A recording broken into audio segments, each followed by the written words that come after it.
ఓం అల్లక్షణ సమారంభాం ఇదానందేతి మధ్యమాం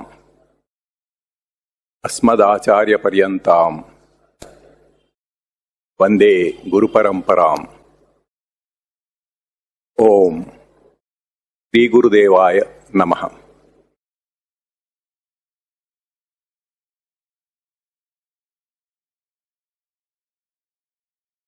అధ్యాత్మ విద్య కాన్సెప్ట్ గురించి చెప్పుకుంటున్నాము. ముందుగా బాహ్య దృష్టిలో ప్రస్తుతం ఎట్లా బ్రతుకుతున్నారు అని చెప్పుకున్నాము. ఆ తర్వాత అంతర్దృష్టిలోకి వెళ్ళి లోపల నిజంగా ఏమున్నది, దేహం, ఇంద్రియాలు, ఇంకా భౌతికమైన అంశాలు ఏమేమి ఉన్నాయి అవన్నీ చెప్పుకున్నాము. ఇప్పుడు మనం ఫ్రీక్వెంట్గా వాడుతున్న ఒక 3 పదాలని నిర్వచించుకొని అంటే డిఫైన్ చేసి ముందుకెళ్దాం. ముందుగా సృష్టి. సృష్టి అనే పదం ఫ్రీక్వెంట్గా వాడుతున్నాము. సృష్టి అంటే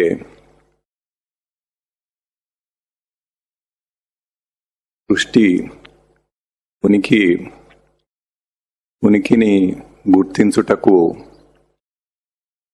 ఒక ప్లాట్ఫామ్, ఒక వేదిక, రంగస్థలం.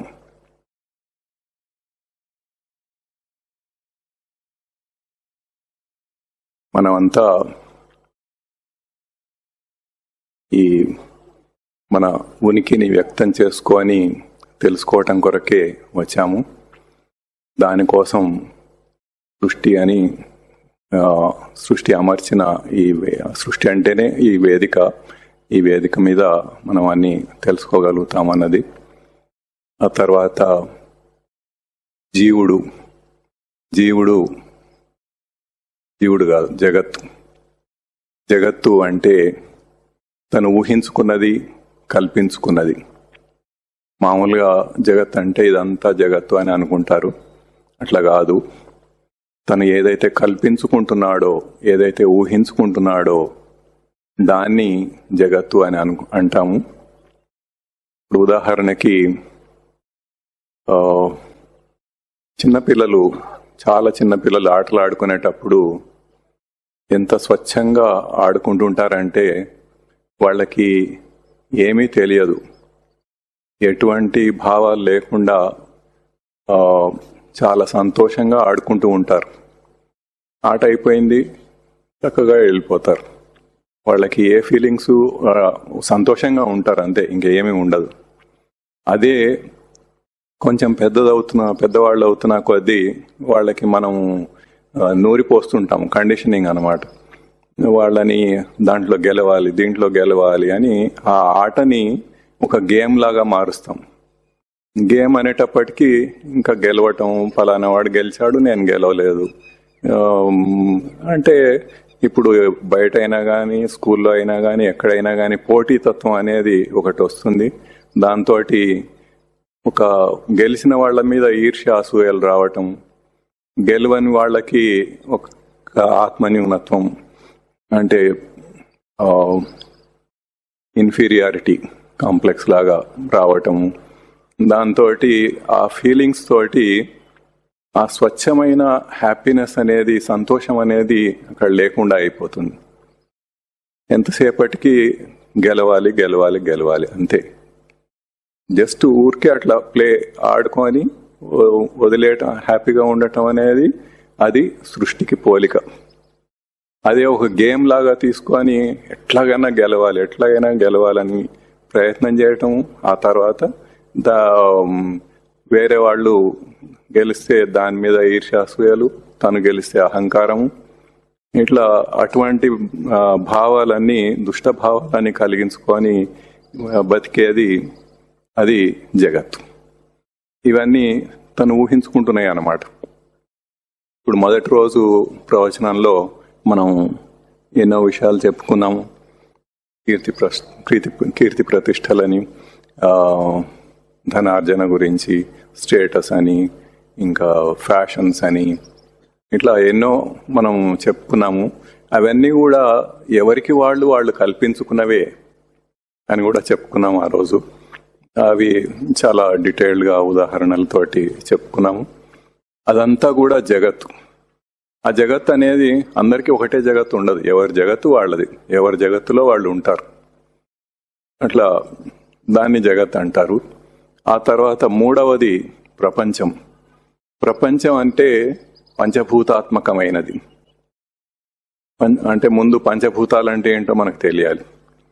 పంచభూతాలంటే ఆకాశము, వాయువు, అగ్ని, ఆపహ, పృథివీ.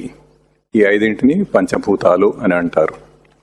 ఆకాశం అంటే మామూలుగా ఆకాశం అంటే మనకు తెలుసు, కానీ మనకు తెలిసింది కరెక్ట్ కాదు. ఆకాశం అంటే ఆ పైన ఉన్నదంతా ఆకాశం అని మనం అనుకుంటాం.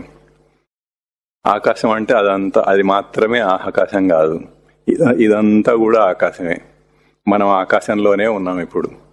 ఆకాశం అంటే నిజానికి చోటునిచ్చేది అని అర్థం. అంటే మనం ఏదైనా ఉండటానికి చోటునిచ్చేదాన్ని ఆకాశం అంటారు. అంటే మనం ఇప్పుడు ఆకాశంలో ఉన్నాం, మనకు చోటునిచ్చింది ఆకాశం ఇక్కడ ఉండటానికి, మనం దీంట్లో ఉన్నాము. ఆ కుర్చీ అక్కడ ఉంది అంటే అది ఆకాశం దానికి చోటునిచ్చింది అక్కడ ఉండటానికి, ఈ టేబుల్కి చోటునిచ్చింది ఉండటానికి. అట్లా అది ఆకాశం అంటే. ఆ తర్వాత వాయువు. వాయువు అంటే మామూలుగా మనకి తెలుసు గాలి, ఇంకా వేరే ఆదర్స్ కూడా ఏవైనా ఆ ఫామ్లో ఉన్నవన్నీ. ఆ తర్వాత అగ్ని. అగ్ని అంటే వేడి.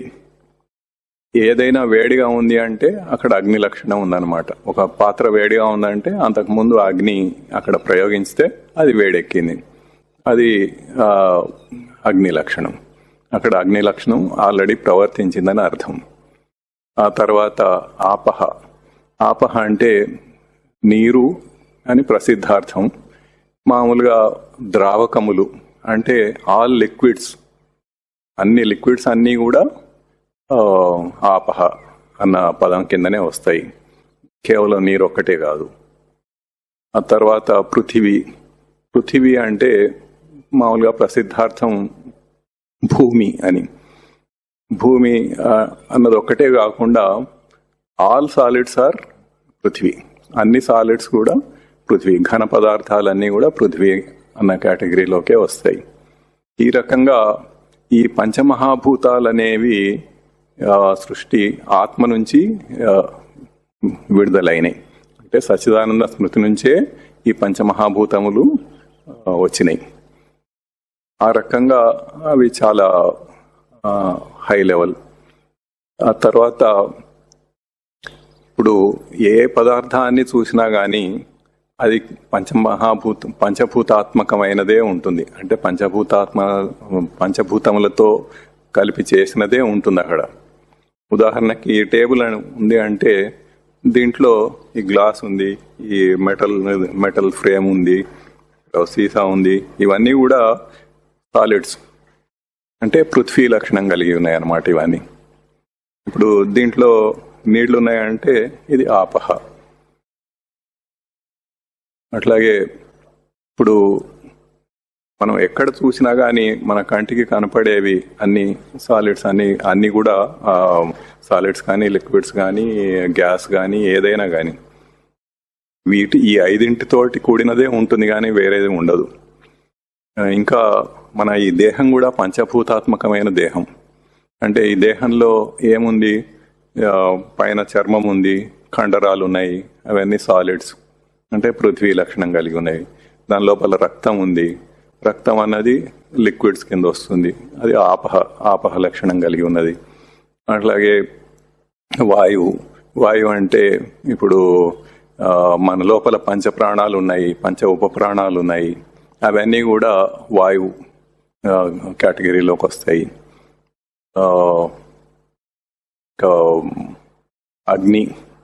అగ్ని అంటే ఇప్పుడు మన దేహంలో ఎల్లప్పుడూ కూడా 78.4 degrees టెంపరేచర్, 78.4 degrees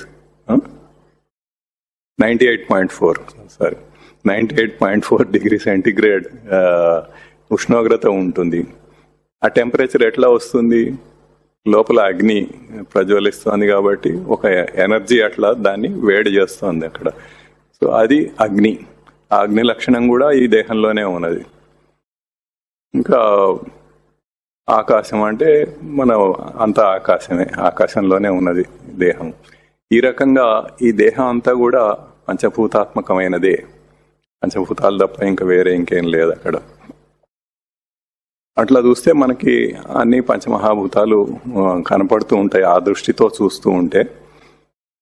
ఇంకా దీంట్లో ఇంకా కొంచెం డీప్గా వెళ్తే పంచీకరణం అని, అంటే అన్నీ కలిపి ఒక రేషియోస్లో ఇట్లా కలిసి ఉండటము, ఇంకా వీటిలో శబ్దస్పర్శ రూపరస గంధములనే లక్షణాలతోటి ఒక్కొక్క పంచమహాభూతం ఎట్లా ప్రవర్తిస్తుందని అవన్నీ తర్వాత కొంచెం అడ్వాన్స్డ్ స్టేజ్కి వెళ్ళిన తర్వాత మళ్ళీ మనం చెప్పుకుందాము.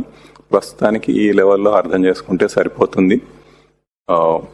కాబట్టి ఇప్పుడు 3 ఏంటంటే సృష్టి ఒకటి, తర్వాత జగత్తు, ప్రపంచం. ఈ మూడింటిని కూడా మనం ఒకటిలాగానే భావిస్తూ ఉంటాం ప్రసిద్ధంగా. మామూలుగా బయట మనకు తెలిసింది ఏదన్నా ఒకటే, ప్రపంచం అన్నా సృష్టి అన్నా జగత్ అన్నా ఒకటే అనుకుంటాం. కానీ ఆ మూడిట్లా ప్రత్యేకంగా నిర్వచింపబడి ఉన్నాయి. దేని డెఫినేషన్ దానికి ఉంది. సంస్కృత పదాల్లో ఉన్న గొప్పతనమే అది, దేనికి అది నిర్వచింపబడి ఉంటుంది. మనం మామూలుగా వాడుక భాషలో తెలియక అన్ని కలిపేసి వాడేస్తూ ఉంటాం. తర్వాత ఈ జీవుని ప్రస్తుత స్థితి గురించి గత 2 ప్రవచనాల్లో చెప్పుకున్నాము. ఇక్కడ ఈ చార్ట్లో కూడా మనం చూపించుకున్నాము. దాన్ని కొంచెం బ్రీఫ్గా ఒకసారి టచ్అప్ చేసి ముందుకు వెళ్దాం. అన్నిటికంటే ముఖ్యంగా సచ్చిదానందములు, సత్ చైతన్య ప్రకాశ నివాస విచారణ జ్ఞాన ఆనంద లక్షణములు. దాంట్లో సత్ అంటే ఉండుట, ఉనికి. ఇది అన్నిటికంటే మూలమైనది. సృష్టికి పూర్వము సత్ ఉన్నది, ఉండుట అనే లక్షణం సృష్టిలోనూ ఉన్నది. సృష్టి లయమైపోయిన తర్వాత కూడా అదే ఉంటుంది. మామూలుగా ఒక కల్పం అంటారు. ఒక కల్పం అంటే ఎన్నో లక్షల సంవత్సరాలు ఉంటుంది. అది అయిన తర్వాత సృష్టి లయం అయిపోతుంది, డిజాల్వ్ అయిపోతుంది. అయిన తర్వాత కూడా ఈ సత్ అనే ఉనికి లక్షణం అప్పుడు కూడా ఉంటుంది. ఈ చైతన్య ప్రకాశ నివాస విచారణ జ్ఞాన లక్షణములు చిత్ లక్షణం అని చెప్పుకున్నాము. 5 కలిపి చిత్ అని అంటారని చెప్పుకున్నాం మనము. ఇవి అవ్యక్తంగా ఉన్న ఉనికి స్వరూపాన్ని వ్యక్తం చేస్తాయి సృష్టిలో. ఇవి కేవలం సృష్టిలోనే ఉంటాయి, సృష్టి కంటే ముందు ఉండవు, తర్వాత ఉండవు. అట్లాగే ఆనంద లక్షణం, ఆనంద అంటే సమృద్ధి, అది కూడా సృష్టిలో మాత్రమే ఉంటుంది. కనుక ఈ 6 లక్షణాలు కూడా సృష్టిలో మాత్రమే ఉంటాయి. ఒక సత్ లక్షణం మాత్రమే ముందు తర్వాత కూడా ఉంటాయి. ఈ 7 కలిపి సచ్చిదానందములు అని అంటారు. తర్వాత సచ్చిదానంద స్మృతి. ఈ 7 సప్త దర్శనములు అని అంటారు. ఈ సప్త దర్శనముల యొక్క ధారణ అంటే దాన్ని నిలుపుకోవటం, దాన్ని సచ్చిదానంద స్మృతి అని అంటారు. సచ్చిదానంద స్మృతి అంటే కాన్షియస్నెస్ ఇంగ్లీష్లో. మామూలుగా ప్రసిద్ధంగా మనం కాన్షియస్నెస్ అని మాట్లాడుతూ ఉంటాము, కాకపోతే కొంచెం తప్పుడు అర్థంలో వాడుతూ ఉంటాం దాన్ని. ఇంతకుముందు చెప్పుకున్నాం దాని గురించి. అది కాన్షియస్నెస్. ఇప్పుడు ఇవన్నీ కూడా స్వతసిద్ధ లక్షణములు, అంటే వాటంతట అవే ఉన్నాయి, ఒకదాని నుంచి వచ్చినవి కాదు. ఇంకా సర్వవ్యాపి, ఆల్ పర్వేడింగ్, అన్ని ప్రాణులలో అవే ఉంటాయి. అంటే ఇంతకుముందు చెప్పుకున్నాం మనం, అది సర్వవ్యాపి అంటే అంతటా అవే ఉంటాయి. లక్షణములుగా ఆల్ పర్వేడింగ్ ఇంగ్లీష్లో, అంతటా ఉంటాయి. ఒక్కొక్క ప్రాణిలో విడివిడిగా అన్నట్టుగా కాకుండా అన్ని ప్రాణులలో అవే ఉంటాయి. ఇప్పుడు ఉదాహరణకి కాన్షియస్నెస్ అంటే, ఇప్పుడు నాలో ఏ కాన్షియస్నెస్ ఉందో మీలో అదే కాన్షియస్నెస్ ఉంది, వాళ్ళలో అదే కాన్షియస్నెస్ ఉంది, అందరిలో అదే కాన్షియస్నెస్ ఉంది. ఒక్కొక్కళ్ళకి వేరే వేరే కాన్షియస్నెస్ అనేది ఇండివిజువల్గా లేదు, ఉన్నది ఒకటే. దాన్నే ఇవి లక్షణములు అంటే మనం చెప్పుకున్నాము ముందు, లక్ష దర్శనాంకన యోహ అని, దర్శనం చేసి ప్రవర్తించవలసినవి అన్నట్టుగా. అది ఇక్కడ వస్తుంది. ఈ జ్ఞానము ప్రవృత్తి అనే దగ్గర వాటిని దర్శనం చేసి ప్రవర్తించటం అనేది ఈ అంశంలో జరుగుతుంది. ప్రవృత్తి గురించి మనం చాలా డీటెయిల్గా చెప్పుకున్నాము పోయిన గత ప్రవచనంలో. గత వారం సత్వరజస్తమో గుణములని 3 గుణములు ఉంటాయని, వాటిని ఒక్కొక్క గుణం యొక్క వాటి లక్షణాలు ఎట్లా ఉంటాయి అన్నది చెప్పుకున్నాము. అవి అశుద్ధంగా ఉన్నప్పుడు గుణములుగా ఉండి వాటి లక్షణాలు ఎట్లా ఉంటాయి అవన్నీ చూసి మనం ఎట్లా గుర్తించవచ్చు వాటిని అని, వాటిని చూసి గుర్తించి తొలగించుకోవటమే మనం చేయవలసిన సాధన అని చెప్పుకున్నాము. తర్వాత దాన్ని శుద్ధం చేసుకుంటే, అట్లా మనం చూసి తొలగించుకొని శుద్ధం చేసుకుంటే అది శుద్ధంగా సద్భావాన్ని కలిగింపజేస్తాయి అని. సత్లక్షణం సద్భావాన్ని, సద్భావం అంటే సత్వం సద్భావాన్ని కలగజేస్తుంది.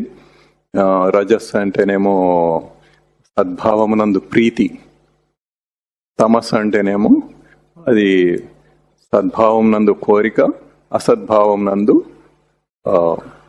ఖేదం, దుఃఖం. ఇట్లా 3 గుణములుగా ఉన్నవి కేవలం సత్వరజస్తమములుగా మారుతాయి. ఆ రకంగా అన్ని శుద్ధమవుతాయి. అది అంత సులభమైన పనేం కాదు. ఒక్కొక్కటి గుర్తించి జాగ్రత్తగా సాధన చేసుకుంటూ దాన్ని అట్లా సాధించవలసినవి.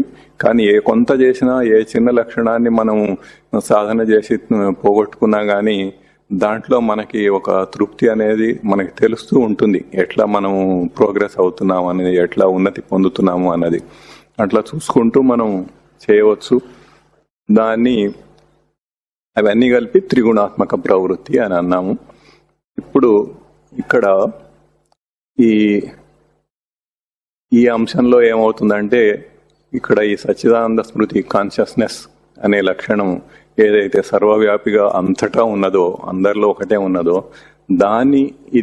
ఈ జ్ఞానం అంటే ఎరుక అంటే గుర్తెరిగి ఉండటం, నిరంతరంగా అట్లా తెలిసి ఉండటం ఎల్లప్పుడూ. అంటే ప్రకాశం అనే లక్షణాన్ని తీసుకుంటే, ప్రకాశం అంటే తెలియటం అని చెప్పుకున్నాము. అది దృఢమైతే, నిరంతరంగా దాంట్లో ఉండగలిగితే అప్పుడు అది ఎరుక, జ్ఞానం అవుతుంది. జ్ఞానం అని అంటారు దాన్ని. అట్లా ఆ జ్ఞానం నుంచి ఈ స్మృతి కిరణం అనేది వస్తుంది. ఇక్కడ ఏం చేసాం మనము? దాన్ని దర్శనం చేసి ప్రవర్తిస్తున్నాం. ఈ సర్వవ్యాపి అయిన ఈ లక్షణాలని దర్శనం చేసి ప్రవర్తించటం అనేది ఈ అంశంలో జరుగుతుంది. ఈ అంశాన్ని జీవుడు అని చెప్పుకున్నాం. ఈ జీవుడు దాన్ని దర్శనం చేసి ప్రవర్తిస్తాడనమాట. దాంట్లో ఇంకో పక్క నుంచి ప్రవృత్తి, ఈ త్రిగుణాత్మక ప్రవృత్తి అనేది మామూలుగా అందరిలో ఉంటుంది. అనేక కాంబినేషన్స్ లో ఒక్కొక్కళ్ళకి ఒక్కొక్క యూనిక్ గా ఉంటుంది అని చెప్పుకున్నాము. అట్లాగే ఆ 2 ఇంటరాక్ట్ అయ్యి వస్తాయి. ఇదేమో ప్రవృత్తి కిరణం, ఇది స్మృతి కిరణం. ఈ 2 కలిపి ఇంటరాక్ట్ అయ్యి వస్తాయి. దీనికి ఉదాహరణగా మనం రేడియో ఫ్రీక్వెన్సీ వేవ్స్ గురించి చెప్పుకున్నాము. యాంప్లిట్యూడ్ మాడ్యులేషన్ అని, ఫ్రీక్వెన్సీ మాడ్యులేషన్ అని, ఇంకా పల్స్ కోడ్ మాడ్యులేషన్, అట్లా ఎన్నో రకాల మాడ్యులేషన్స్ ఉంటాయి. అయితే ఈ స్మృతి కిరణం మీద ప్రవృత్తి కిరణం మాడ్యులేట్ అయి వస్తుంది అని చెప్పుకున్నాము. ఇక్కడ ప్రవృత్తిచే ఆవరింపబడిన జ్ఞానం అంటే ఈ స్మృతి కిరణం మీద ప్రవృత్తి ఆవరింపబడి ఉన్నది అని అర్థం.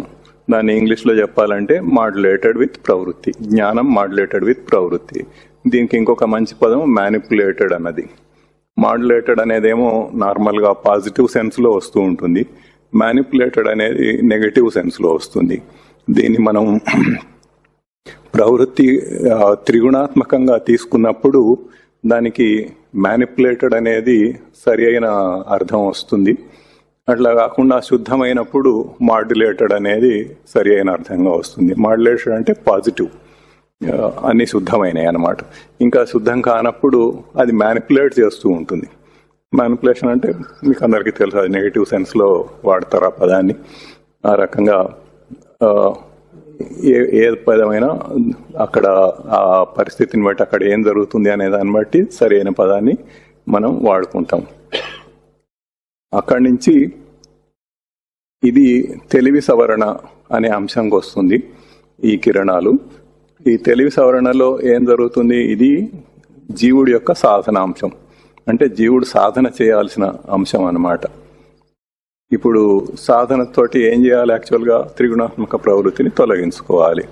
దానికి ఇక్కడ ఒక కామెంట్ కూడా ఉంది.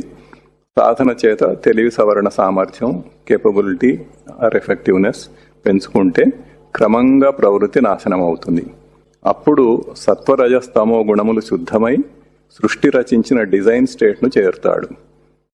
అప్పుడు ఎరుపు రంగు గీతలన్నీ మాయమవుతాయి. సచ్చిదానంద స్మృతి అంటే ఇంగ్లీష్లో కాన్షియస్నెస్, ఎరుక మాత్రమే ప్రసరిస్తుంది. ఇది యాక్చువల్గా మనం సాధన చేత చేసి దాన్ని అట్లా ఈ సత్వరజస్తమ గుణములను శుద్ధం చేసుకొని దాన్ని డిజైన్ స్టేట్కి చేరటం అనేది మన ధ్యేయం, మనం చేయవలసింది టార్గెట్. అయితే గత వారం ఎవరో ఒక ప్రశ్న అడిగారు, డిజైన్ స్టేట్ అంటే ఏమిటి అని. సృష్టి రచించిన డిజైన్ స్టేట్ అంటే ఏమిటి అన్నది. సృష్టి రచించిన డిజైన్ స్టేట్ అంటే ఏంటంటే ఈ త్రిగుణాత్మక ప్రవృత్తిని శుద్ధం చేసుకొని దాన్ని శుద్ధమైన సత్వరజస్తమములను గా చేసుకోగలిగితే అప్పుడు కేవలం సచ్చిదానంద స్మృతి యొక్క కిరణములు మాత్రమే వాటిని ఇక్కడ మనం దర్శనం చేసి ప్రవర్తింపజేస్తాము. అట్లా జీవుడు శుద్ధంగా అట్లా, అది సృష్టి రచించిన స్టేట్ అన్నమాట. అట్లా ఆ కిరణాలు మాత్రమే ప్రసరిస్తూ ఉంటాయి ఈ మిగతా అన్ని అంశాల ద్వారా. అట్లాగే ప్రవర్తిస్తూ ఉంటాడు. అది సృష్టి రచించిన డిజైన్ స్టేట్ అనేది, దానికి సమాధానం అది. తర్వాత ఈ అహంకారము, చిత్తము, బుద్ధి, మనస్సు, ఈ నాలుగింటిని కలిపి తెలుగులో తెలివి అంటారు. సంస్కృతంలో దేనికి దానికే అక్కడ ఆ ప్రవర్తనలో అప్పటికి ఏది ప్రిడామినెంట్గా ఉంటే, ఏది ఆధారంగా మనం ప్రవర్తిస్తూ ఉంటే దాంతో పిలుస్తారు. అంటే ఇప్పుడు మనస్సు ఎక్కువ ముఖ్యంగా అక్కడ ప్రవర్తిస్తున్నట్టయితే మనస్సు అని అంటారు. లేకపోతే బుద్ధి ప్రధానంగా ప్రవర్తిస్తున్నప్పుడైతే బుద్ధి అని అంటారు. అట్లాగే చిత్తము, అహంకారము ఆ రకంగా దేనికి దానికే ఉంటాయి. తెలుగులో మనకి తెలివి అని ఒక పదం ఉన్నది. ఆ పదంతో మనం వ్యవహరిస్తూ ఉంటాం. ఇప్పుడు మనసు అంటే సామాన్యంగా ఆలోచించుట అని చెప్పుకున్నాము. అది ప్రసిద్ధార్థము, ప్రసిద్ధంగా అందరూ వాడుకునేది. దానికి ధాతుపరంగా తీసుకుంటే ఇంకా తలంపు అనే అర్థం వస్తుంది. అంటే తలంచటం, అనుకోవటం, ఏదైనా అనుకోవటం, ఇంకా ఊహించటం కూడా వస్తుంది. ఇప్పుడు మామూలుగా మనల్ని మనం పరిశీలించుకుంటే చాలా ఎక్కువ కాలం మనము ఏదో ఒకటి అనుకుంటూ ఉండటము, లేకపోతే ఏదో ఊహించుకుంటూ ఉండటమో జరుగుతుంది. ఆ ఊహించుకోవటం అనేది ఫ్యూచర్లో, భవిష్యత్తులో ఏంటి, అది అట్లా, ఇది ఇట్లా, ఏమవుతుంది ఏంటి అన్నది అట్లా ఊహించుకుంటూ ఉంటాం, లేకపోతే ఏదో ఒకటి అనుకుంటూ ఉంటాం. అది ఎక్కువ కాలం జరుగుతూ ఉంటుంది. ఆలోచించటం అనేది జనరల్గా అది ఏదో ఒక సూక్ష్మమైన విచారణ చేస్తూ ఉంటే ఆలోచించటం అనేది ఆ పదం సరిగ్గా వస్తుంది దానికి. ఎనీవే, ఆ రకంగా అది మనస్సు. తర్వాత బుద్ధి. బుద్ధి యొక్క లక్షణం ఏంటంటే నిశ్చయం చేయటం. తర్వాత చిత్తం, చైతన్యవంతం చేసుకోవటం. అక్కడ రెండు కిరణాలు మనకి వస్తున్నాయి పైనుంచి, స్మృతి కిరణము, ప్రవృత్తి కిరణము. దాన్ని ఎట్లా చైతన్యవంతం చేసుకుంటాం అనేది, అంటే స్మృతిగా చైతన్యవంతమా, ప్రవృత్తిగా చైతన్యవంతం చేసుకోవటమా అన్నది. తర్వాత అహంకారం. అహంకారం అంటే నేనుగా చేసుకోవటం. ఏదైనా నేనుగా చేసుకుంటే నేను దాంతో ప్రవర్తిస్తూ ఉంటాను, లేకపోతే అది నాకు నాట్ కన్సర్న్డ్ అన్నట్టుగా ఉంటుంది. అయితే ఈ నాలుగింటికి కూడా అవి ఎట్లా ప్రవర్తిస్తున్నాయి అన్నది ముఖ్యం. ప్రవృత్తి పరంగా ప్రవర్తిస్తున్నాయా లేక స్మృతి పరంగా ప్రవర్తిస్తున్నాయా? ప్రవృత్తి, ఇప్పుడు మనము ఈ తెలివి సవరణ అనే అంశంలో ఎంతవరకు ఆ ప్రవృత్తిని తొలగించుకుంటూ పోతూ ఉంటాము అనే దాన్ని బట్టి అంతవరకు స్మృతిపరంగా కానీ ప్రవృత్తి పరంగా కానీ ప్రవర్తిస్తూ ఉంటాయి. అది నిజానికి ఇక్కడ ఈ మనసు దగ్గరే ఈ ప్రవృత్తి అనేది ఈ అంశములలోనే జనరేట్ అవుతుంది, ఇది ఇక్కడే అవుతూ ఉంటుంది. ఇంతకుముందు ఉన్న ప్రవృత్తి ప్రకారం, గుణముల ప్రకారం మనకు ఏదో కొన్నింటి మీద అట్రాక్షను, రాగద్వేషాలు అనేవి వస్తూ ఉంటాయి. అది బాగుంది, ఇది బాగలేదు, అది కావాలి, ఇది వద్దు, ఇది ద్వేషం, ఇది నాకు వద్దు, అసలే వద్దు అన్నది, అట్లా రకరకాలుగా వస్తూ ఉంటాయి. దాన్ని మనం ఎట్లా గుర్తించి ఇక్కడ సవరణలో సవరించుకుంటాము అన్నది మన సాధనాంశము.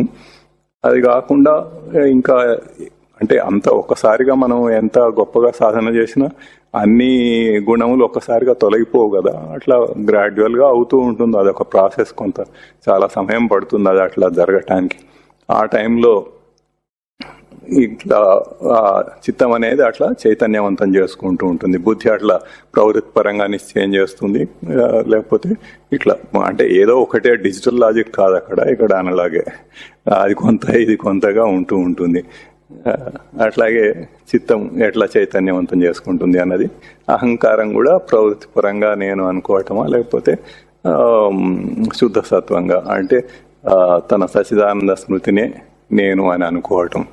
మనం ఇంతకుముందు చాలా స్పష్టంగా చెప్పుకున్నాము, నేను అంటే సచ్చిదానంద స్మృతి అన్నది కాన్షియస్నెస్సే నేను, అది తప్ప ఇంకా వేరేవన్నీ నేను కాదు అన్నది.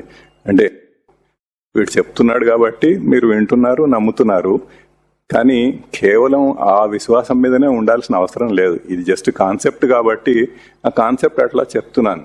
కానీ శాస్త్రంలో అనేక పద్ధతులు ఉన్నాయి, దాన్ని మీకు మీరే మీ యుక్తితోటి మీరు డిరైవ్ కావటానికి.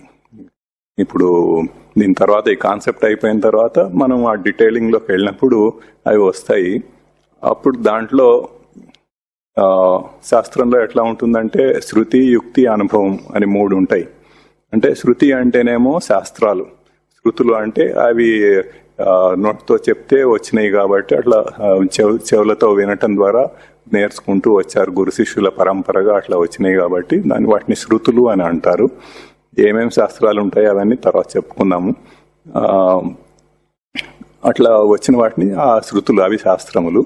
ఆ తర్వాత యుక్తి, యుక్తి అంటే లాజిక్ ఇంగ్లీష్లో. సో లాజికల్గా మనం దాన్ని డిరైవ్ చేసుకోవచ్చు, ఎవరికి వాళ్ళు లాజికల్గా ఆలోచించి ఆ శృతిలో ఉన్నదాన్ని వాళ్ళు లాజికల్గా ఆలోచించి ఇది కరెక్టేనా కాదా అని మనం దాన్ని తెలుసుకోవచ్చు. ఆ తర్వాత ఇప్పుడు ఎట్లయితే మనం ఏదైనా డిజైన్ చేసేటప్పుడైనా కానీ చాలా లాజికల్గా ఆలోచించి ఇది ఇట్లా, ఇది కాదు, ఇది కరెక్ట్, ఇది తప్పు అని మనం డిసైడ్ చేసుకుంటూ ఉంటాం. అట్లాగే ఇక్కడ కూడా ఆ అవకాశం ఉన్నది, మనం చేసుకోవచ్చు చక్కగా. అటువంటి మెథడ్స్ ఉన్నాయి శాస్త్రంలోనే, అవి దీని తర్వాత చెప్పుకుందాము. అప్పుడు మీకు ఇంకా బాగా దృఢం అవుతుంది.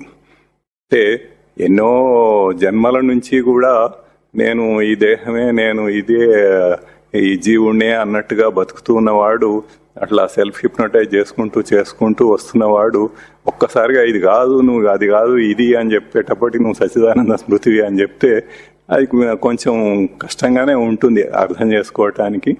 ప్రస్తుతానికి ఒక నమ్మకంతో మీరు దాన్ని అర్థం చేసుకొని ముందుకు వెళ్తున్నారు.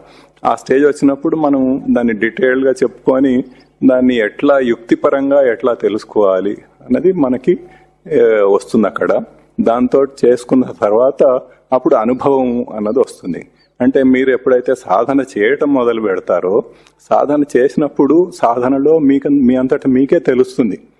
ఒక్కొక్క సాధన చేస్తూ ఉంటే ఒక్కొక్క ప్రవృత్తి అంశాన్ని తొలగించుకుంటూ వస్తూ ఉంటే ఎట్లా మీరు పురోగతి పొందుతున్నారు, ఎట్లా ప్రోగ్రెస్ అవుతున్నారు అన్నది. దాన్ని బట్టి మీ అంతటా మీకే దృఢమైపోతూ ఉంటుంది అది శాస్త్రంలో చెప్పినది. అట్లా చేసుకొని ఇంకా ఉత్సాహం వస్తుంది, ఇంకా ఆనందంగా చేస్తారన్నమాట. అట్లా చేస్తూ పోతే చివరికి మన గోల్ని రీచ్ అవుతాం. నుంచి వెళ్ళాం. అయితే ఆ తెలివి సవరణ అనే అంశంలో అది అట్లా సాధనలో చేసుకుంటూ పోతూ ఉంటే ఇది మారుతూ ఉంటాయి. అది లేనప్పుడు ఎట్లా అయితే ఉందో అది అట్లాగే ఇక్కడ ఆ ప్రవృత్తి పరంగా ఇవి అన్నీ ప్రవర్తిస్తూ ఉంటాయి. ఇప్పుడు ఇవన్నీ కలిపి వీటిని జీవుడు అని అన్నారు. ఈ జీవుడు అంటే ఇక్కడ ఈ అన్ని అంశములు కలిపి అన్నమాట. మనసు దగ్గర నుంచి ఈ ప్రవృత్తి జ్ఞానం వరకు కూడా ఇదంతా జీవుడు.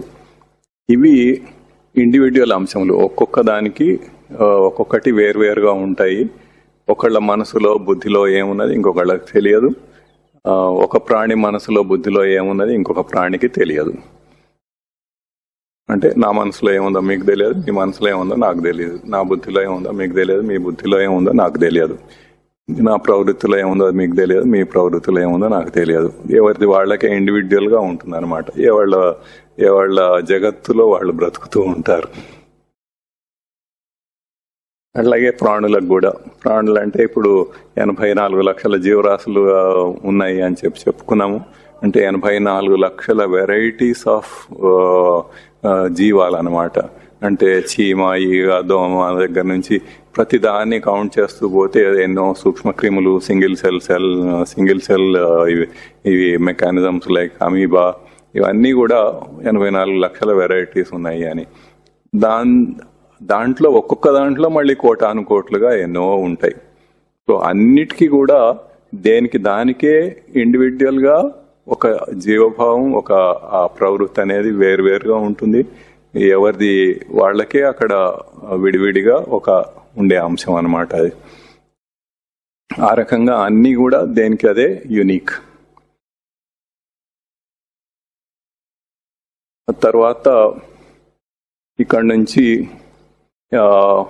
ఈ మనసు అనేది ఒక గేట్వే లాంటిది. ఇక్కడి నుంచి పైదంతా అభౌతికం, నాన్ ఫిజికల్. ఈ కిందిది మెదడు నుంచి ఈ కింది వరకు ఇదంతా కూడా భౌతికం, ఫిజికల్.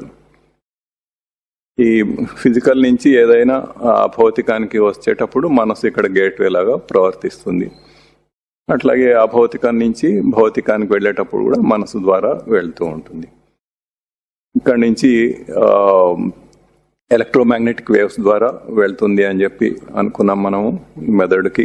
మెదడు నుంచి నర్వస్ సిస్టంలో అన్ని ఇండివిజువల్ నర్వ్స్, అక్కడి నుంచి ఇంద్రియములు, సెన్సెస్, పంచ జ్ఞానేంద్రియములు, పంచ కర్మేంద్రియములు అని చెప్పుకున్నాం మనం. ఒక్కొక్కటి విడివిడిగా చెప్పుకున్నాం. అక్కడి నుంచి ఇదంతా బయట వస్తువులు, విషయములు. ఆ రకంగా ఇప్పుడు బయట ఏదన్నా ఒక జ్ఞానేంద్రియం ప్రవర్తించాలంటే బయట ఏదన్నా ఒక వస్తువు ఉంది, ఆ వస్తువుని చూడాలి. చూసేటప్పుడు ఏమవుతుంది, సన్లైట్ కానీ దీపం మీద కానీ, దీపంతో వచ్చిన వెలుగు కానీ ఏదైనా లైట్ దాని మీద పడితే ఆ రిఫ్లెక్టెడ్ రేస్ వచ్చి మన కంట్లో పడతాయి, రెటీనా మీద. అక్కడి నుంచి అది జ్ఞానేంద్రియం. అక్కడి నుంచి ఈ నర్వస్ సిస్టంలో పల్సెస్గా డిజిటల్ ట్రాన్స్మిషన్ ఉంటుందని చెప్పుకున్నాము. అది మెదడుకు వస్తుంది. మెదడు దాన్ని కొంచెం ఒక సంయుక్తంగా ఒకటిగా చేసి దాన్ని మనసుకి పంపిస్తుంది. మనసు దాని గురించి చేయాల్సిన ప్రాసెసింగ్ చేసి బుద్ధి నిశ్చయం చేస్తుంది, ఇది చైతన్యవంతం చేస్తుంది. ఇవన్నీ ఇందాకనే చెప్పుకున్నాము. అట్లా చివరి దాకా వెళ్తాయి. వెళ్ళి ఇక్కడ మనకు అర్థమవటం, ఏదైనా ఒకటి అర్థమైంది అంటే ఎక్కడ అర్థమవుతుందంటే ఇక్కడ ఈ అంశంలో, జ్ఞానం ప్రవృత్తి అన్న అంశంలో ఇక్కడ మనకు అర్థమవటం అనేది జరుగుతుంది. ఇప్పుడు ఇంకొక ప్రశ్న ఏదో వచ్చిందంటే,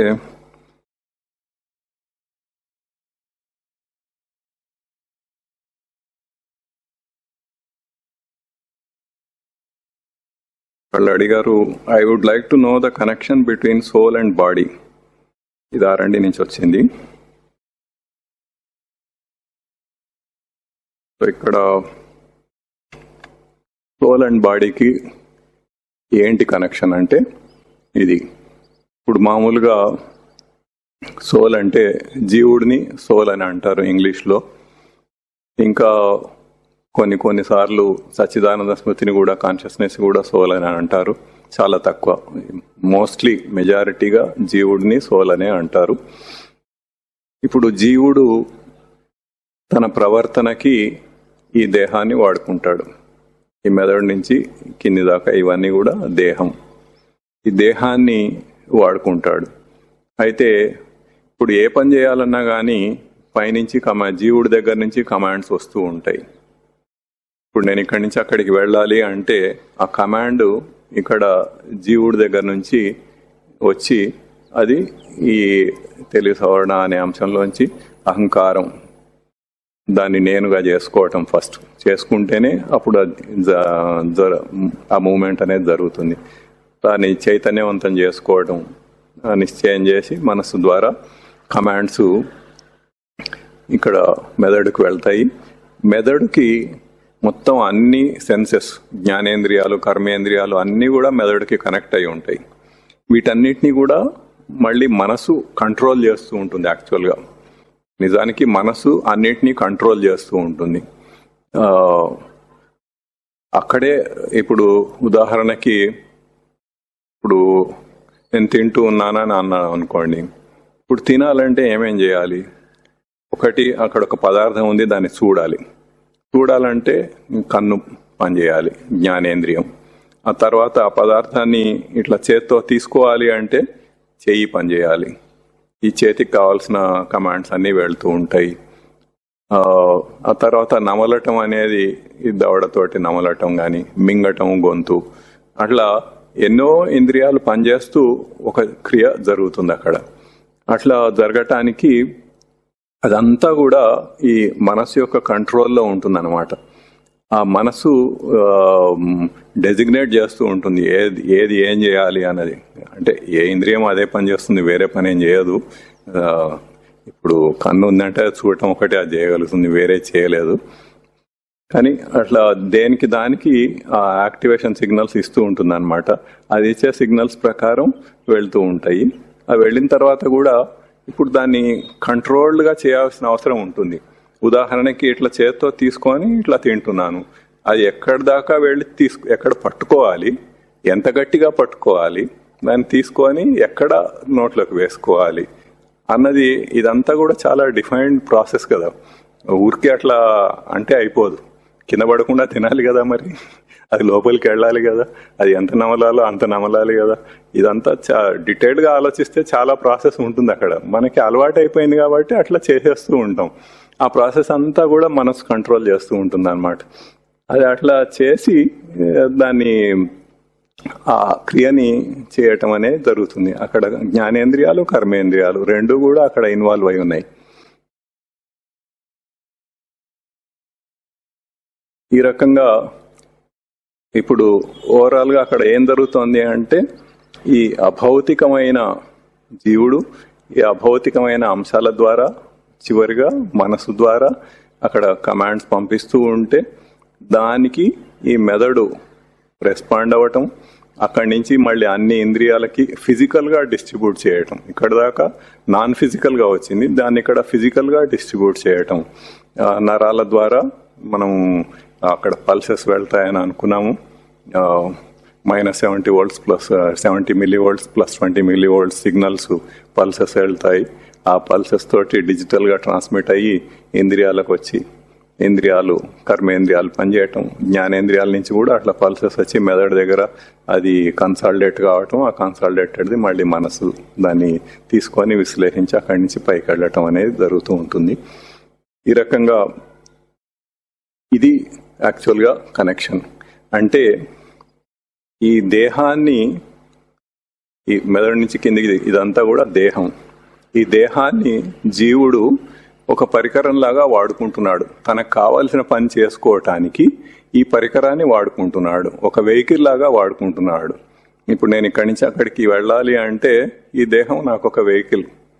ఈ వెహికల్లో ఎక్కి నేను అక్కడికి వెళ్తాను. అక్కడి నుంచి ఇక్కడికి రావాలంటే మళ్ళీ ఈ వెహికల్లో వస్తాను. అట్లా ఏదన్నా ఒక పనిముట్టు, మనం ఏదన్నా ఒక పని చేయాలంటే ఒక పనిముట్టు ఉంటుంది. ఆ పనిముట్టు తోటి దాన్ని ఒక రంపం ఉందనుకోండి, దాన్ని ఇట్లా కోస్తాం.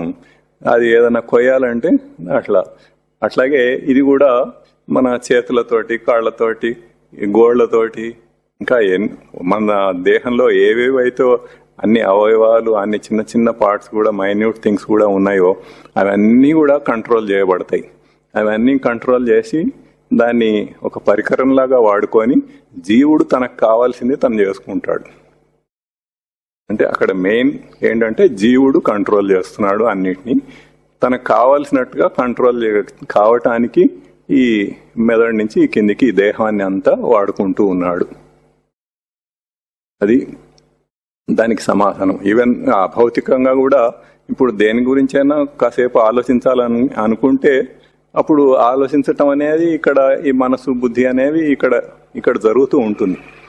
ఇక్కడ దాన్ని చేంజ్ చేయటం, ఏదో ప్రాబ్లం ఉంది R&Dలో మనకి డిజైన్లో ఒక ప్రాబ్లం వచ్చింది, దాని గురించి చాలా థరోగా ఆలోచించి డిసైడ్ చేయాల్సిన విషయం ఒకటి వచ్చింది, చేస్తాము. ఎట్లా చేస్తాము? అది మనసు బుద్ధి ఇవి చేస్తూ ఉంటాయి అన్నమాట. అది కూడా దాన్ని ఎవరో జీవుడు కంట్రోల్ చేస్తాడు. మళ్ళీ జీవుడు చెప్తే మనం చేస్తాం, లేకపోతే చెయ్యం. అట్లా ఇది కనెక్షన్ దీనికి. ఇంకొకటి సోల్ అంటే సచ్చిదానంద స్మృతి అని అనుకున్నప్పటికీ కూడా అదైనా ఇదే ప్రాసెస్, కాకపోతే ఇక్కడ జ్ఞానం ద్వారా ఇట్లా వస్తుంది. ఆ స్మృతి యొక్క ఎరుకతోటి అది శుద్ధంగా ఉంటే అట్లా వస్తుంది అన్నమాట. ఈ రకంగా ఏదైనా కానీ అక్కడ కనెక్షన్ అనేది అదే. తర్వాత ఇంకో ప్రశ్న,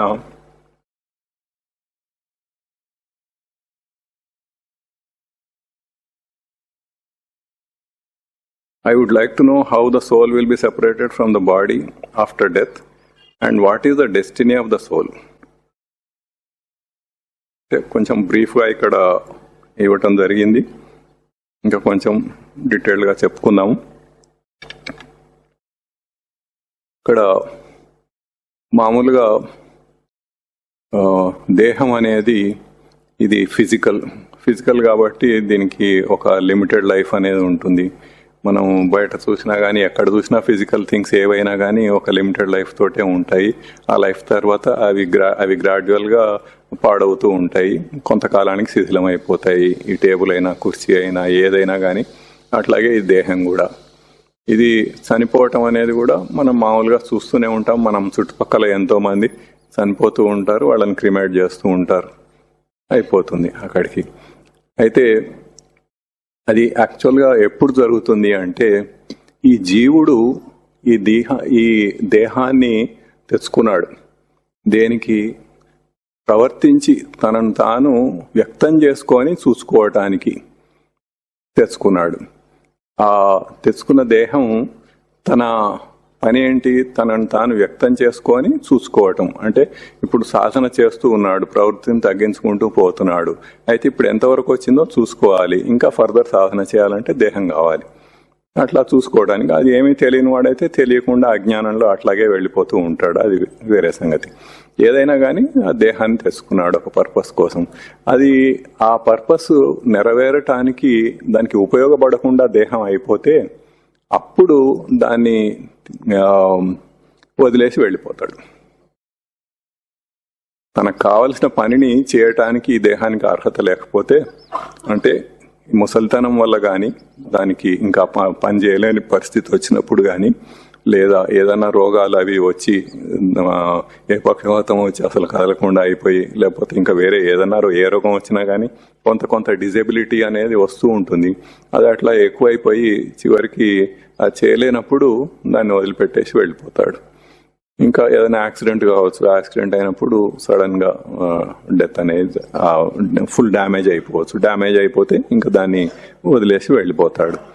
అట్లా వెళ్ళిపోయిన జీవుడు అంటే ఏంటి చెప్పుకున్నాం మనం? ఇక్కడ మనసు నుంచి ఈ ప్రవృత్తి దాకా విషయ వాసనలు, ప్రవృత్తి అన్నీ కూడా కలిపి జీవుడు. ఆ యూనిట్ మొత్తం వెళ్ళిపోతుంది అన్నమాట. అంతా అభౌతికంగా ఉంటుంది కాబట్టి మనకేం కనపడదు, అది కంటితో చూడగలిగేది కాదు. అట్లా వెళ్ళిపోయిన జీవుడు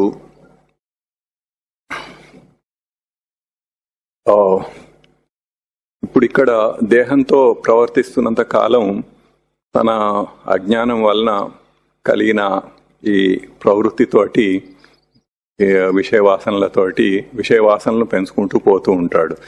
మనం ఇంతకుముందు చెప్పుకున్నాము, ఏదో ఒక అనుభూతి వస్తూ ఉంటే దాని వాసన అట్లా మిగిలిపోతూ ఉంటుందని. ఇప్పుడు ఒక ఐస్ క్రీమ్ ఎగ్జాంపుల్గా చెప్పుకున్నాం ఇంతకుముందు. అది తిన్నప్పుడు ఒక సంతోషం ఏదో కలిగింది. ఆ సంతోషం అన్న ఒక అనుభూతి అక్కడ ఆ వాసనలో మిగిలిపోతూ ఉంటుంది. దాన్ని ఇంకా ఇంకా పని చేస్తూ ఉంటే అది దృఢమవుతూ ఉంటుంది. ఆ అనుభూతులు, విషయాలు వెళ్ళిపోతాయి. అంటే ఆ ఐస్ క్రీమ్ అనేది వెళ్ళిపోతుంది, తినట అనే ఆ క్రియ వెళ్ళిపోతుంది. కానీ దానివల్ల ఏదైతే ఒక అనుభూతిని పొందాడో తన ప్రవృత్తి వలన, ఆ అనుభూతి వాసనగా మిగిలిపోతూ ఉంటుంది. ఆ వాసనగా తన దగ్గర ఉంటుంది. దాంతో వీటినే రాగద్వేషాలు అంటారు. ఫలానా ఒకటి ఐస్ క్రీమ్ అంటే నాకు చాలా ఇష్టం, దాని రాగం అంటే ప్రీతి, అది ప్రీతికరమైనది అనమాట. కొన్ని ఏమో తనకి ఇష్టం లేనివి ఉంటాయి, అది ద్వేషం. అంటే చాలా అసలు బొత్తిగా నచ్చదు అన్నది అది ద్వేషం. అది ఎవరికి వాళ్ళు కల్పించుకున్నవే కానీ నిజానికి అక్కడ ఏమీ ఉండవు. ఎందుకంటే ఇప్పుడు షాప్లో ఇప్పుడు బట్టలు ఉన్నాయనుకోండి, రకరకాల బట్టలు ఉన్నాయి. ఒకడెళ్ళి ఒకటేదో పట్టుకుంటాడు, అది బాగుందని అది తెచ్చుకుంటాడు. ఇంకోడెళ్ళి ఇంకొకటి తెచ్చుకుంటాడు. ఇంకొకడికి వీడు కొన్నది వాడికి అసలే నచ్చదు, వాడు కొనేది వీడికి అసలే నచ్చదు. అది ఎట్లా? ఇప్పుడు ఆ బట్టలో గనక బాగుంది బాగాలేదు అనే భావం ఉంటే ఎట్లా తెలుస్తుంది మరి? అది అందరికీ బాగుండాలి, లేకపోతే అందరికీ బాగుండకూడదు. కానీ అట్లా కాదు. వాళ్ళ ప్రవృత్తి ప్రకారంగా, వాళ్ళ విషయవాసనల ప్రకారంగా వాళ్ళు చూసుకొని అట్లా ఎంచుకుంటూ ఉంటారు అనమాట. ఆ రకంగా ఆ ప్రవృత్తితోటి, ఆ విషయవాసనలతోటి దాన్ని, ఈ రాగద్వేషాలను ఏర్పరచుకుంటూ దాన్ని దృఢపరుచుకుంటూ వెళ్తూ ఉంటాడు. అది ఉన్నప్పుడు, ఎప్పుడైతే ఒక దాని మీద ప్రీతి అన్నది ఉన్నప్పుడు దాని మీద కోరిక కలుగుతుంది. ఇవి ఆ కోరికలు అనేవి అట్లాగే ఉండిపోతాయి. ఇప్పుడు ఏ రూపంలో ఉంటాయి? విషయవాసనల రూపంలో ఉంటాయి. ఇంకా బాగా ఘనీభవించితే ప్రవృత్తి రూపంలో ఉంటాయి.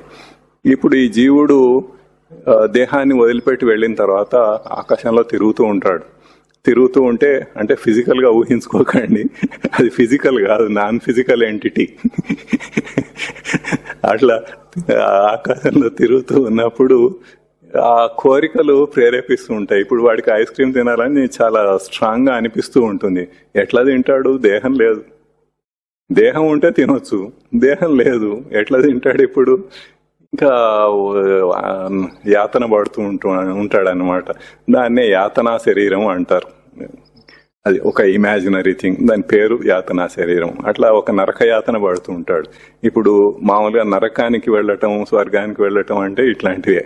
అక్కడికి వెళ్ళి వాడికి ఎంత ప్రవృత్తి పెంచుకొని, ఎంత కోరికలు పెంచుకొని అట్లా దృఢంగా ప్రవృత్తితోటి వెళ్ళాడో అంత యాతన పడుతూ ఉంటాడు అక్కడికి వెళ్ళి.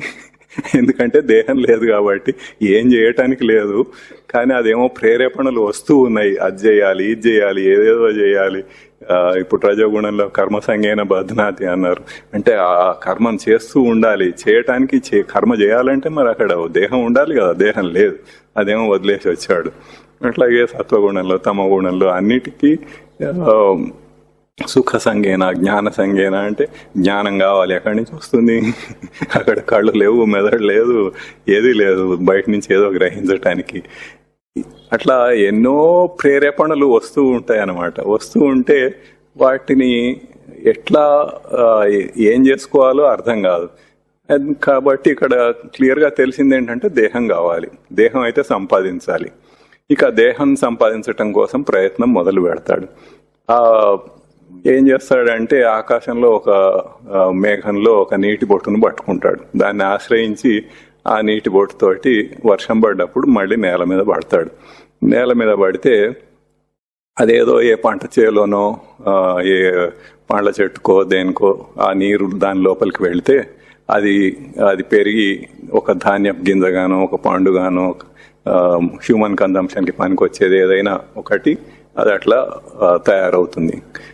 అయితే అట్లా కాకుండా ఏ బంజరు భూమిలోనో ఎక్కడ పనికి మాలిన చోట్లనో పడ్డా అనుకోండి, అప్పుడు ఈ ప్రయత్నం అంతా వేస్ట్ అయిపోయింది. మళ్ళీ ఆకాశంలోకి వెళ్ళిపోతాడు. మళ్ళీ ఒక మేఘంలో ఒక నీటి బొట్టును పట్టుకొని మళ్ళీ ప్రయత్నం చేస్తూ ఉంటాడు. అట్లా అట్లా ఆ వచ్చిన ఆ ధాన్యపు గింజనో ఒక పండో ఏదో మొత్తానికి ఒక పురుషుడి లోకి వెళ్ళాలి. అది అట్లా కాకుండా ఒక స్త్రీ కానీ లేకపోతే పిల్లలు కానీ ముసలి వాళ్ళు కానీ వాళ్ళు ఎవరైనా తిన్నారనుకోండి, అక్కడి నుంచి మళ్ళీ పునరుత్పత్తి జరగటానికి వీలు కాదు. కాబట్టి అది వేస్ట్ అయిపోతుంది. అది తినేస్తే వాళ్ళ మలమూత్రాల్లోంచి బయటకు వచ్చేస్తుంది. బయటకు వచ్చేసి మళ్ళీ ఆకాశంలోకి వెళ్తాడు, మళ్ళీ ప్రయత్నం చేస్తూ ఉంటాడు. ఇట్లా ఎన్నో సార్లు అట్లా ప్రయత్నం చేసి ఆ అంతకాలం కూడా ఇప్పుడు ఒక బొట్టు నుంచి అక్కడ ఒక ధాన్యం రావాలన్నా కానీ ఎంతకాలం పడుతుందో చూడండి. ఒక పంట రావాలంటే ఎంతో కాలం పడుతుంది. అంతకాలం వీళ్ళు అట్లాగే ఆ ప్రేరేపణలతోటి సతమతం అవుతూ ఆ యాతన పడుతూనే ఉండాలి. అట్లా పడుతూ మొత్తానికి ఒక సరి అయిన ఏజ్ గ్రూప్లో ఉన్న ఆ పురుషుడి లోకి వెళ్ళాలి. అక్కడ కూడా మళ్ళీ సంస్కారం అనేది ఒకటి మ్యాచింగ్ చూసుకుంటాడు. సంస్కారం అంటే మనం ఇంతకుముందు చెప్పలేదు, ప్రవృత్తి అని మనం దేనైతే అంటున్నామో దాన్ని అటువంటిదే సంస్కారము, దానికి ఆపోజిట్ అన్నమాట. పాజిటివ్ సెన్స్లో తీసుకుంటే సంస్కారము, నెగటివ్ సెన్స్లో తీసుకుంటే ప్రవృత్తి. పాజిటివ్ సెన్స్లో అంటే ఇప్పుడు సచ్చిదానంద స్మృతికి కాన్షియస్నెస్కి ఎంత దగ్గరగా వెళ్తూ ఉంటే అది సంస్కారం ఎక్కువ అవుతూ ఉంటుంది, ఎంత దూరంగా వెళ్తుంటే తక్కువ అవుతూ ఉంటుంది. అట్లాగే దూరంగా వెళ్తూ ఉంటే ప్రవృత్తి పెరుగుతూ ఉంటుంది, సచ్చిదానంద స్మృతికి దగ్గరగా వెళ్తూ ఉంటే ప్రవృత్తి తగ్గుతూ ఉంటుంది. జస్ట్ దీనికి ఆపోజిట్ సెన్స్ అన్నమాట. అక్కడ ఆ సంస్కారం అనేది ప్రతి వాళ్ళు వాళ్ళ సంస్కారంతో వాళ్ళు ఉంటూ ఉంటారు. ఆ సంస్కారం కొంతవరకు మ్యాచ్ కావాలి. తల్లిదండ్రులు ఎవరినైతే చూజ్ చేసుకున్నారో ఆ తల్లిదండ్రుల సంస్కారంతో తనకి మ్యాచింగ్ కుదరాలి. మ్యాచింగ్ కుదిరితేనే అప్పుడు అది చేయగలుగుతాడు, అక్కడికి వెళ్తాడు. అట్లా ఇప్పుడు ఎవరైతే ఆ పురుషుడు తిన్నారో అతనితో సంస్కారం కుదరలేదు అనుకోండి, అంటే అక్కడ వీడి కంట్రోల్ ఏమి ఉండదు. ఎవడో తినేస్తే అది పనికొచ్చేదా పనికి రాకపోతే అప్పుడు పురుషుడైనా కానీ ఆ పునరుత్పత్తికి తగిన స్థితిలో ఉన్నవాడైనా కానీ వాళ్ళతో సంస్కారం కుదరకపోతే మళ్ళీ రిటర్న్ వచ్చేస్తాడు, మళ్ళీ మలమూత్రాలను ఆశ్రయించి వెనక్కి వచ్చేస్తాడు.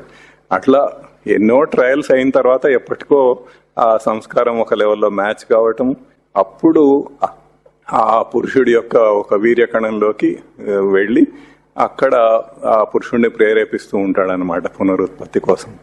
అప్పుడు ఆ స్త్రీ పురుష సంగమంలో ఆ వీర్యకణం స్త్రీలోకి వెళ్ళటం, స్త్రీలోంచి ఒక కణం అక్కడ వచ్చి అవి రెండు కలిసి అక్కడ ఒక జీవకణం లాగా అక్కడ తయారై అది వృద్ధి పొందుతూ వస్తూ ఉంటుంది. ఆ జీవకణం అనేది వృద్ధి పొందేటప్పుడు అది డబుల్ అవుతూ ఉంటుంది అనమాట. ఒక కణం, రెండు కణాలు, 2 4 4 8 అట్లా పెరిగిపోతూ ఉంటాయి. ఆ పెరిగేటప్పుడు ఈ జీవుడు అక్కడ ఉండి తన సంస్కారాన్ని ఆ కణాల్లోకి పంపిస్తూ ఉంటాడు. అట్లా తన దగ్గరుండి తన శరీరాన్ని తన సంస్కారంతో చేసుకుంటాడు దాన్ని. ఇట్లా చేసుకుంటున్నప్పుడు కూడా ఒక స్టేజ్లో ఎప్పుడైనా తనకి నచ్చలేదనుకోండి, తనకి సూటబుల్గా లేదు అక్కడ వాతావరణం, అప్పుడు ఏం చేస్తాడు, మళ్ళీ రిటర్న్ వచ్చేయాల్సిందే. అంటే ఏదో రాంగ్ క్యాల్కులేషన్ తోటి ఏదో చేశాడు, అది ఎక్కడికో వెళ్ళాల్సింది ఎక్కడికో వెళ్ళింది, ఏదో అయింది. అయితే అప్పుడు ఏమవుతుంది, గర్భస్రావం అయింది అంటారు. ఆ పిండం కాస్త బయటకు వచ్చేస్తుంది. మళ్ళీ ప్రయత్నం మళ్ళీ మొదటి నుంచి ఆకాశంలోకి వెళ్ళి మళ్ళీ ఒక నీటి బొట్టును పట్టుకొని ఇదంతా ఇట్లా ఎంతో కాలం ఎంతో శ్రమ పడితే గానీ ఈ దేహం రాదు. మనం ఏదో చాలా సులభంగా ఇట్లా పుట్టేస్తారని అనుకుంటాం, అట్లా కాదు. అది చాలా చాలా చాలా పెద్ద ప్రాసెస్ ఉంటుంది. ఈ మధ్యకాలంలో జీవుడు చాలా యాతన పడుతూ ఉంటాడు, ఎంతో కష్టపడి సంపాదించుకుంటాడు. అది అట్లా అయిన తర్వాత అప్పుడు మళ్ళీ గర్భంలో కూడా 9 నెలలు దాంట్లో అక్కడ పడే యాతన అక్కడ కూడా ఉంటుంది. మామూలుగా గర్భనరకం అని అంటారు. చివరికి బయటకు వచ్చేటప్పుడు కూడా ఆ వాయువులతో పిసుకబడి చాలా బాధపడుతూ దాన్ని అట్లా బయటికి రావటం జరుగుతుంది. అక్కడి నుంచి మళ్ళీ ఇంకా అక్కడి నుంచి ఆ తర్వాత మనకు తెలిసిందే మామూలుగా వాడి సంస్కారంతో వాడి ప్రవృత్తితోటి వాడు బయటకు వస్తూ ఉంటాడు, వాడు పెరుగుతూ ఉంటాడు. అయితే ఇక్కడ గుర్తించాల్సింది ఏంటంటే ఈ నరక అనుభవించటం ఎందువల్ల జరుగుతుంది? మనం కోరికలను పెంచుకోవటం వల్ల, మన ప్రవృత్తిని పెంచుకోవటం వల్ల. దాంతో ఈ దేహం వదిలిన తర్వాత దాన్ని ఎట్లా అసలు అంత దూరం కూడా అక్కర్లేదు. మామూలుగా ఈ మానవ జన్మలో ఉన్నప్పుడే అసలు మళ్ళీ మనిషిగా పుడతాడన్న నమ్మకం కూడా ఏం లేదు. వాడి ప్రవృత్తిని బట్టి నెక్స్ట్ టైం మళ్ళీ పందిగా పుట్టచ్చు, కుక్కగా పుట్టచ్చు, ఏదైనా అవ్వచ్చు, అది వేరే సంగతి మళ్ళీ. అయితే ఏదైనా కానీ ఇప్పుడు ఆ జన్మలో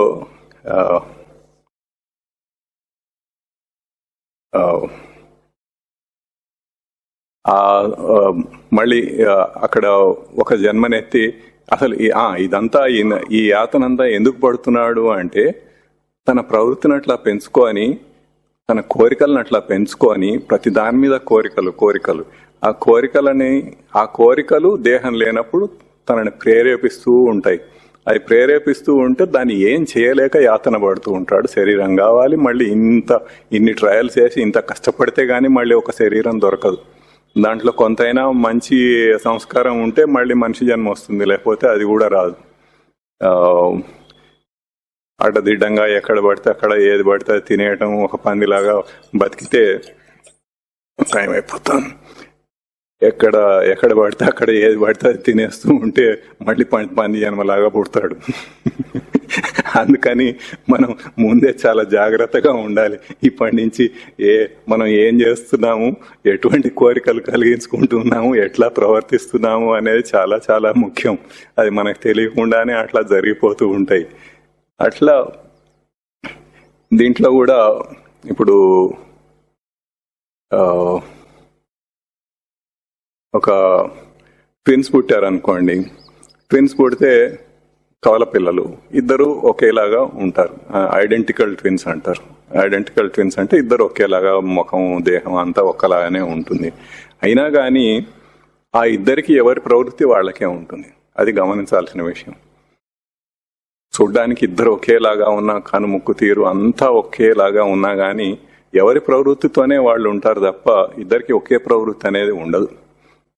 మామూలుగా ఈ సైకాలజిస్టులు సైన్స్ ప్రకారం వీళ్ళు చెప్పేది ఏంటంటే ఎక్కడైతే మనం పుడతామో, అంటే ఏ తల్లిదండ్రులకి పుడతామో అక్కడి నుంచి అక్కడ ఉండే వాతావరణాన్ని బట్టి, వాళ్ళు ఎట్లా పెంచుతున్నారు అనే దాన్ని బట్టి, ఆ చుట్టుపక్కల పరిస్థితులను బట్టి, ఆ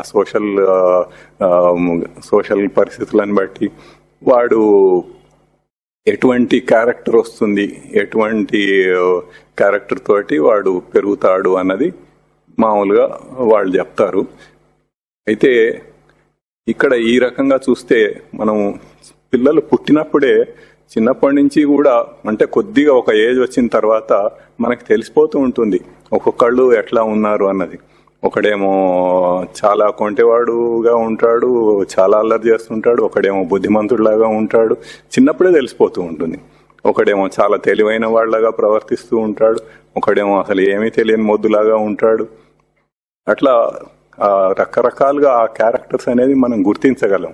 ఇప్పుడు అక్కడ ఇంకా ఈ సోషల్ పరిస్థితులు కానీ, తల్లిదండ్రుల పెంపకం కానీ అవన్నీ పరిగణలోకి రాకముందే ఇవి తెలిసిపోతూ ఉంటాయి. దాన్ని బట్టి మనకి క్లియర్గా అర్థమవుతుంది, జీవుడు అనేవాడు అక్కడ ఒకడు ఉన్నాడు, వాడికి ఒక ప్రవృత్తి ఉంది, వాడికి వాసనలు ఉన్నాయి, దాన్ని బట్టే వాడు ప్రవర్తిస్తున్నాడు. కాకపోతే వీళ్ళు చెప్పిన దాంట్లో కూడా కొంత పాయింట్ లేకపోలేదు. అది అట్లా పెరిగేటప్పుడు ఎటువంటి సంస్కారం, తల్లిదండ్రుల సంస్కారం ఎట్లా ఉండి దాన్ని ఎట్లా పెంచుతారు పిల్లల్ని అనే దాన్ని బట్టి ఆ తర్వాత మారిపోతూ ఉంటాడు. ఇప్పుడు ఈ ప్రవృత్తి అనేది ఏం పర్మనెంట్ కాదు కదా, మనం సాధన చేత దాన్ని తగ్గించుకుంటూ పోవచ్చు, అజ్ఞానంలో పడి అట్లాగే కొట్టుకుంటూ పెంచుకుంటూ పోవచ్చు, ఏదైనా జరగవచ్చు. అట్లా ఈ అంశాల ప్రభావం కూడా ఉంటుంది. అది కూడా కొంత ఆ తర్వాత క్రమంగా అట్లా మారుతూ ఉంటుంది. అది అంతేగాని అసలు మొత్తం వీడికి వాడి సంస్కారము, వాడి ప్రవృత్తి ఏం లేకుండానే టోటల్గా ఆ సర్కమ్స్టాన్సెస్ని బట్టి ఇట్లా వచ్చేస్తాడు అన్నది కాదు. అది మనకి చాలా ప్రాక్టికల్గా మనకు తెలుస్తూనే ఉంటుంది. అది ఇది ఈ విధంగా జీవుడు మళ్ళీ మళ్ళీ జన్మలను ఎత్తుతూ ఉండటం, ఇట్లా చేస్తూ ఉండటం అనేది జరుగుతుంది. జీవుడు అనేది చాలా కామన్. అంటే ఒక మనిషినే జీవుడు అని అనరు. ఏ ప్రాణి అయినా కానీ జీవుడే. కుక్క అయినా జీవుడే, పంది అయినా జీవుడే, ఏదైనా జీవుడే. అందరిలోనూ జీవుడే ఉన్నాడు. అమీబాలో కూడా జీవుడే ఉన్నాడు. అందరూ కూడా నేను నేను అనుకుంటూనే ప్రవర్తిస్తున్నారు. నేను ఉన్నాను అన్నది అందరికీ, అన్ని ప్రాణులకు కూడా అంతఃస్ఫురణ లోపల నుంచి వస్తూనే ఉంటుంది. అట్లాగే ప్రవర్తిస్తూ ఉంటారు. ఈ విధంగా మనం అర్థం చేసుకోవాల్సింది ఏంటంటే, మనం ఎంత ప్రవృత్తి పెంచుకుంటూ ఉంటే, ఎంత కోరికలు పెంచుకుంటూ ఉంటే, అది తీరకపోతే అసలు వేరే జన్మకు దాకా కూడా అవసరం లేదు. ఒక ముసలితనం వచ్చేటప్పటికే అక్కడే అర్థమైపోతుంది. వాడికి ఇంకా ఏదో యంగా ఉన్నాను అనుకొని ఆ పాత కోరికలన్నీ అట్లాగే ఉంటాయి, పడి ఉంటాయి. ప్రవృత్తి, విషయ వాసనలు అని అవి చేయటానికి ఇప్పుడు వాడికి శక్తి లేదు. ఇప్పుడు ఏదైనా తిందామంటే తింటే అరగదు, తినకపోతే నీరసం వస్తుంది. ఇట్లా ఎన్నో ప్రాబ్లమ్స్ వస్తూ ఉంటాయి, ఎన్నో రోగాలు వస్తూ ఉంటాయి. వాటి ఎఫెక్ట్ ఉంటుంది. అక్కడే మనకి తెలిసిపోతూ ఉంటుంది. మనం కోరికలు తక్కువగా ఉండి చాలా ప్రశాంతంగా ఉండగలిగిన వాడు, తృప్తిగా బతకగలిగిన వాడు ఇక్కడ ఈ జీవితంలోనే, ముసలితనంలోనే అట్లా ఉండగలుగుతాడు. ప్రాణం ఈ దేహం విడిచి వెళ్ళిన తర్వాత అన్నది తర్వాత సంగతి. అది ఇక్కడే తెలిసిపోతూ ఉంటుంది మనకు. అది మనం పరీక్షించి చూస్తే, దాని గురించి ఆలోచిస్తే. అది లేకపోతే దేహం విడిచిన తర్వాత ఎట్లాగో అది ఆ అవస్థలు అక్కడ ఉండనే ఉన్నాయి. ఈ రకంగా ఇది జరుగుతూ ఉంటుంది. ఈ ప్రశ్నకు ఇది ఆన్సర్. ఇంకొక ప్రశ్న మిగిలిపోయింది. సరే, వచ్చే వారం చెప్పుకుందాం. ఓం తత్సత్.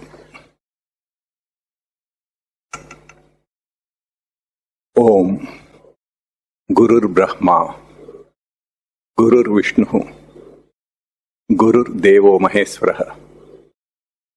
గురు సాక్షాత్ పరం బ్రహ్మ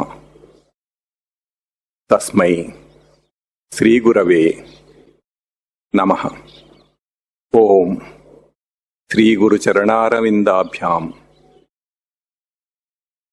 నమో నమః.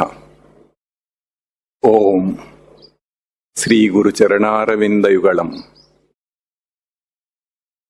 గృహీత్వా హస్తాభ్యాం శిరసి నయనే వక్షసి వహామి. ఓం తత్సత్. ఓం తత్సత్.